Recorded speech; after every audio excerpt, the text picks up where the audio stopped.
ఓం నమః శివాయ. ఓం హంసాయ విద్మహే పరమహంసాయ ధీమహి తన్నో హంస ప్రచోదయాత్.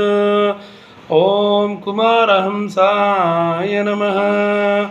ఓం పురాణపరబ్రహ్మణే నమః. ఓం వాల్మీకి మహర్షినే నమః. ఓం వేదవ్యాస మహర్షినే నమః. ఓం ఆదిశంకర భగవత్పాదనే నమో నమః. ఇవాళ మనము శివాలయంలో అందరికీ మొట్టమొదటిగా దర్శనమిచ్చేటువంటి నందీశ్వరుడి గురించి మనం చెప్పుకుందాము. ఈ నందీశ్వరుడు సాక్షాత్తు శివస్వరూపమే చెప్తారు. ఎట్లా ఉంటుంటే ధర్మదేవతే ఒక స్వరూపంగా చెప్తారు. అందుకే ధర్మదేవత పైన శివుడు కూర్చుని ఉంటాడు కాబట్టి ధర్మాత్మ స్వరూపమైనటువంటిది తత్వము ఈ నందీశ్వరుడు. ఈ నందీశ్వరుడు సాక్షాత్తు గురుస్వరూపుడు కూడా. ఒకానొకప్పుడు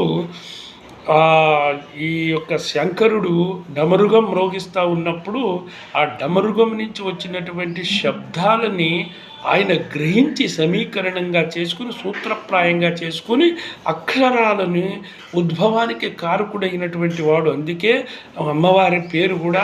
ఆ తర్వాత ఆయన పార్వతీదేవికి ఎక్స్ప్లెయిన్ చేసినట్టుగా కూడా శివపురాణంలో ఉంటుంది. అంటే ఇక్కడ చూడండి, నందీశ్వరుడు ఎంత గొప్పవాడో. చక్కగా మెడలో గంట ఉంటుంది, అలాగే 2 కొమ్ముల శృంగాలు ఉంటాయి. ఎప్పుడైనా సరే ఈశ్వర దర్శనం అవ్వాలంటే మొట్టమొదటిగా ఈ నందీశ్వరుని దర్శనం చేసుకున్న తర్వాతనే ఈశ్వరుని చూడాలి. అది కూడా కాకుండా ఆ శృంగాల కొమ్ములలోంచి శంకరుణ్ణి చూడడం వల్ల ఆ శంకరుడు అత్యంత ప్రసన్నుడవుతాడని చెప్పి పురాణ వాంగ్మయంలో ఉంటుంది.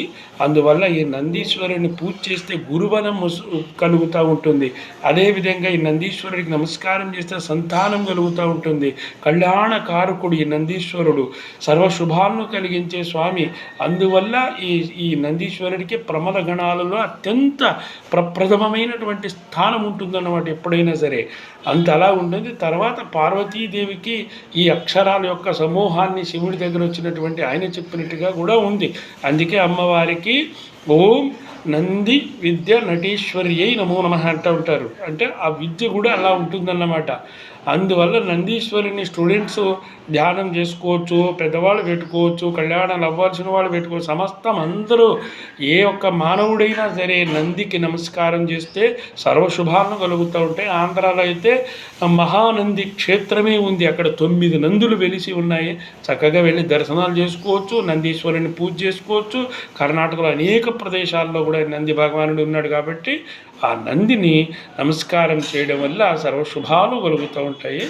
అందుకే మంచిదండి. ఓం నమః శివాయ. ఓం శాంతి శాంతి. ఓం పూర్ణమదః పూర్ణమిదం పూర్ణాత్ పూర్ణముదచ్యతే పూర్ణస్య పూర్ణమాదాయ పూర్ణమేవావశిష్యతే. ఓం శాంతి శాంతి శాంతి.